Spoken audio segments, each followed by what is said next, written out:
Welcome to my monthly segment of games that time has forgotten. If you are new to the channel, welcome. If you are a subscriber, welcome back. This month, I will be taking a look at The Simpsons Hit and Run. Let's get started. So someone in the early 2000s decided to bring two massive franchises together to create a unique experience. Let me rephrase. Two franchises were brought together to create a fun, well-executed, and unique experience. GTA 3 was the big game of that time, bringing an open-world gameplay full of life and a great storyline, and giving the PS2 a killer console-exclusive game to boot when it was released in 2001, until it was ported 2 years later to the Xbox and Windows. The Simpsons were still popular during that time after the very recent release of Road Rage, a game that took the Crazy Taxi formula from Sega and mixed it with the famous cartoon family. If I hear one more thing about The Simpsons, I swear I'm going to scream. At first they were cute and funny, but now they're just annoying. The developer of Road Rage were so impressed with their end result that they thought they could do more with it. Hit and Run would add to that concept with the open-world GTA-style gameplay, a rich storyline involving all sorts of mysterious happenings around Springfield, and at the same time, bringing a ton of characters from The Simpsons show with all the voice actors intact to the game.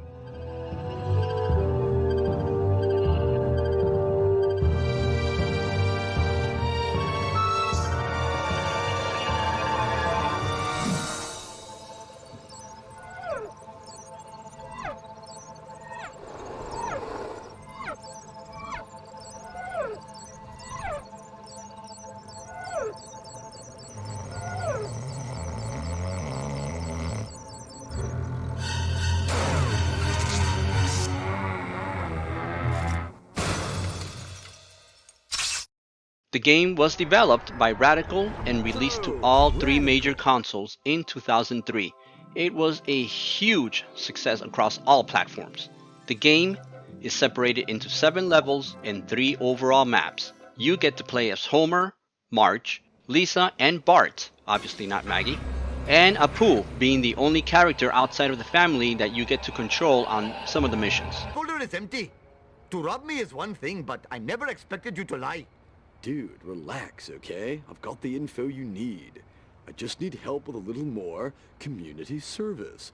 Oh, I'm totally evil. I should know better than to trust that demented chuckle. But okay.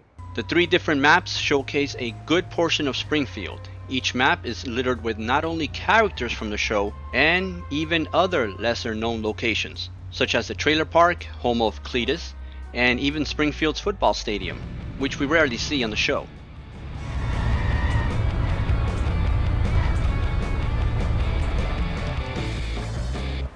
Here's your last doodad. So can I see the Truckosaurus thing? Yes. Is a word I would love to be able to say. Unfortunately, there are too many people using cell phones, and the interference would then cause the monster to malfunction and kill many people. And my insurance is already sky high with the premiums and the schmemiums. The city feels alive and vibrant too, with never-ending traffic and the sidewalks in constant use by the residents of this quirky place. Hey, it's not my fault you're walking on the sidewalk. I need to get around the streets, you know. It was like that when I got here.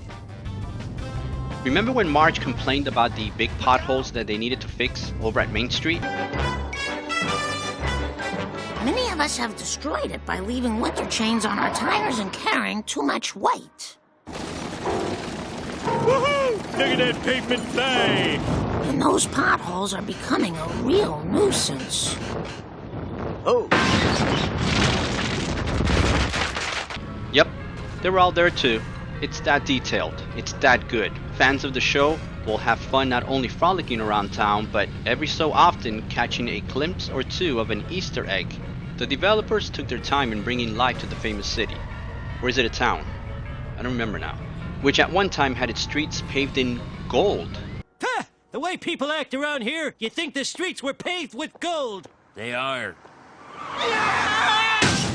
You won't have to worry about memorizing the streets of Springfield. You have a trusty radar on the lower right hand side and arrows which show you which way to go towards your next objective.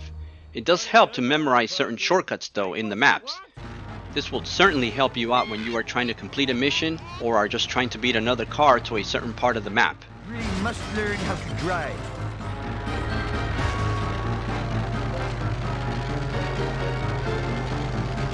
I can fly! Temporarily. Mia culpa. But driving is only part of the game, and you are allowed to get out of the car and explore the city on foot. This is where the details begin to shine. You can enter certain establishments, and you get to see the inside of many of these locations, including the Simpsons house. Sorry, Bart. I can't serve booze to a minor. It ain't right. I'm here to buy fireworks. Oh, hell yeah.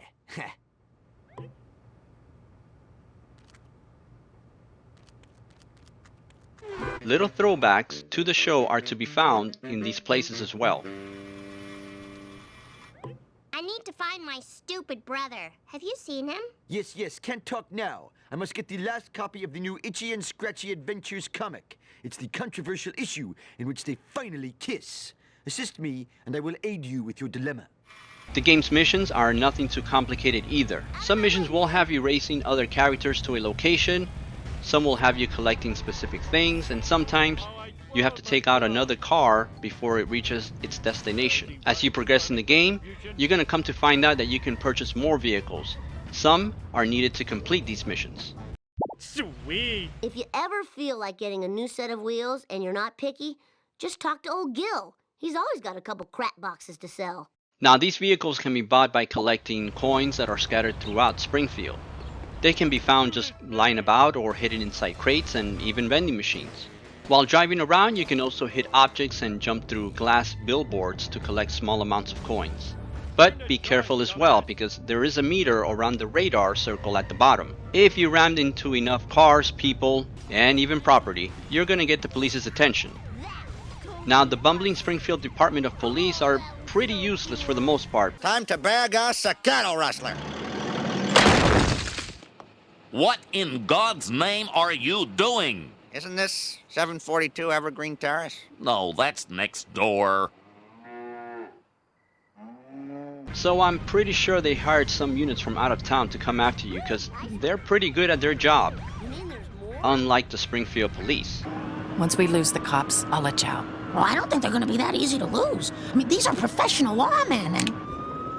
Oh my God, it just disappeared! It's a ghost car! If they manage to corral you, you get a certain amount of coins deducted from your total.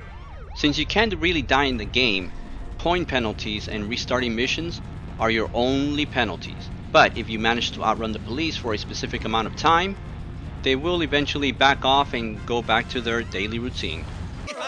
Boys, knock it off! The assortment of vehicles is also pretty robust. You will get to drive regular vehicles as well as specific vehicles that have appeared on the show, like Mr. Plow, the Dove Truck, and even the race car that Martin created in the episode Saturdays of Thunder.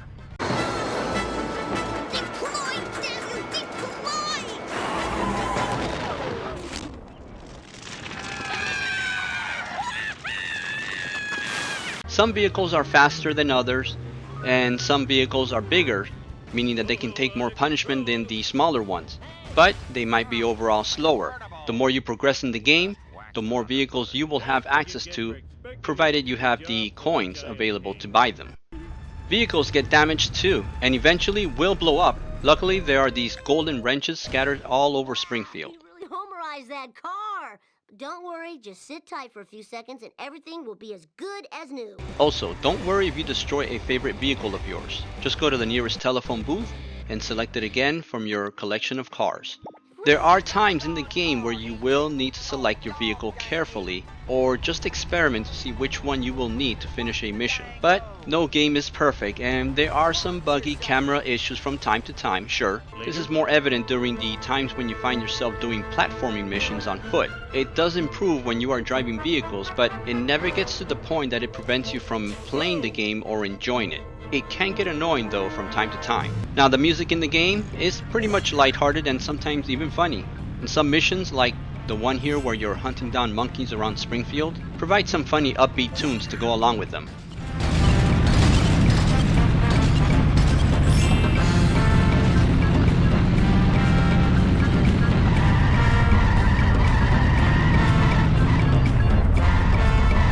Yeah, it is a huge shame that we never got a sequel of any kind on any console or even the PC.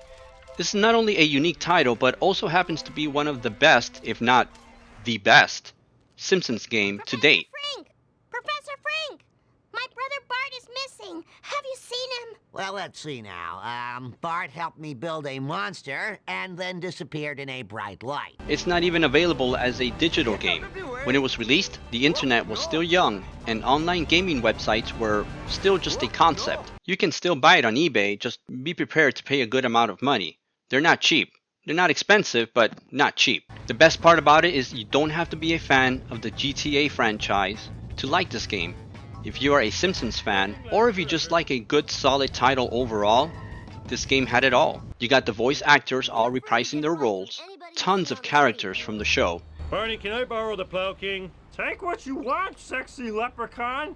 Just don't shoot me with that dart gun. The ability to travel around and explore Springfield like never before, and a nice storyline to tie it all together. In other unexplained news, strange black vans have been appearing all over town. Marge, that black van is spying on us. It is a Simpsons fan dream game, but has enough solid gameplay to entice other gamers to it. So why does this game make my Forgotten Series segment? I understand that a lot of fans of this game are out there, myself included, but the developers and the overall gaming community, as far as the companies and the developers, have not made any attempt to bring a sequel to the game, or even a fully licensed remake. If you go online, you're gonna find a lot of fans remaking the game with different 3D engines, and they all look amazing, let me tell you. I am sure that one of the reasons a sequel was never made has to do with contracts and copyright concerns on both sides of the aisle, but it sure would be nice to just put all that to one side and just make another damn fun Simpsons game. We haven't had one in a while. Wait, what's that? Mix Skyrim in the Simpsons franchise? Ooh, that would be great. How about a McBain first-person shooter rated M for Mendoza! All jokes aside, this right here was The Simpsons Hit and Run, a very fun title that played well then and holds strong even now after almost, wow, 20 years already, almost. So this here is the last video of 2022. I want to thank everyone watching my channel and a big thanks to all the subscribers out there. It has been a great year and my channel grew more than I could have expected. Thanks to all. I'm having lots of fun making these videos and I have a few ideas for next year. I will finally be making my beat 'em up series sequel, which will concentrate on the hack and slash titles. Finally. As well as a few new series, and I will continue to do my World Cup of Bad Games for the next few months as I narrow down the worst games on each console generation. Hope y'all can join me for that. Now, I hope everyone had an awesome holiday. Thanks for watching, keep on gaming, and as always, take care of yourselves. Oh, sorry I'm late. There was trouble at the lab with the running and the exploding and the crying. One of the monkeys stole the glasses off my head.